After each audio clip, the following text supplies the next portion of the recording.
Hello, everyone. This is Laura, and welcome back to Become a Fluent English Speaker. Let me ask you a question. If someone erased all of your English knowledge today and asked you to start from the beginning, what would you do differently? Would you buy another grammar book? Memorize more vocabulary? Watch more YouTube videos?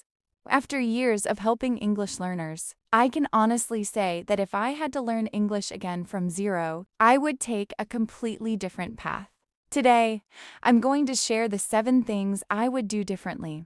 And if you follow these ideas, you'll save yourself months, maybe even years of frustration. The first thing I'd do is trying to learn everything.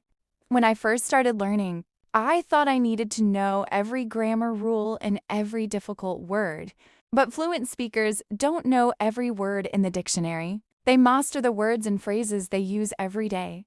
I'd focus on the most common English instead of the most complicated English. The second thing I'd do is speak from day one. Most learners wait until they feel ready. They think I'll speak after I finish this course.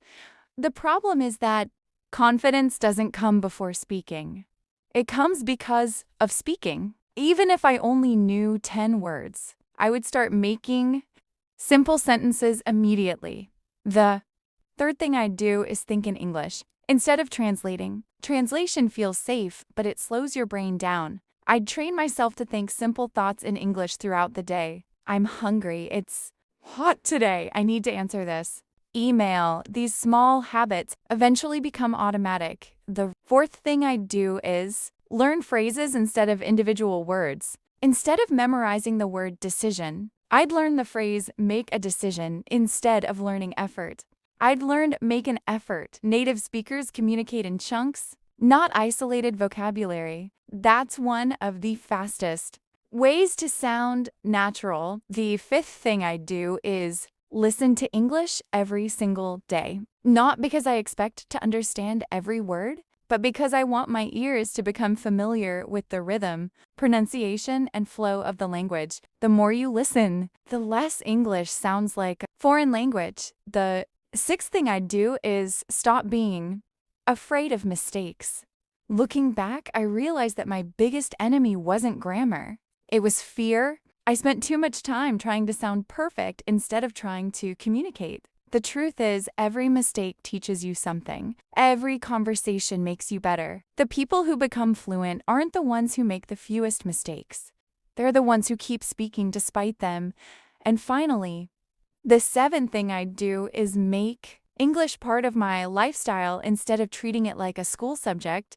I'd change my phone to English. I'd follow English creators on social media. I'd listen to podcasts while walking. I'd think in English while cooking. Instead of studying English for 1 hour and forgetting it for the rest of the day, I'd surround myself with English in small ways from morning until night. Here's what I've learned. Fluency doesn't come from finding the perfect course. It doesn't come from memorizing thousands of words.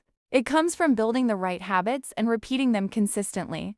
Small actions, done every day, create extraordinary results. So, if I had to learn English again, I wouldn't study harder. I'd study smarter. I'd stop chasing perfection and start chasing consistency. Because consistency always beats intensity in the long run. Now, I have a question for you. If you could go back to the first day you started learning English, what would you do differently? Share your answer in the comments.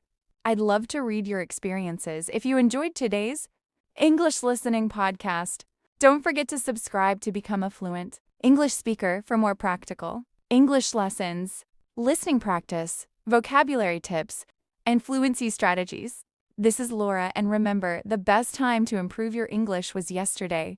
The second best time is today. Keep practicing, keep learning, and keep growing. I'll see you in the next podcast.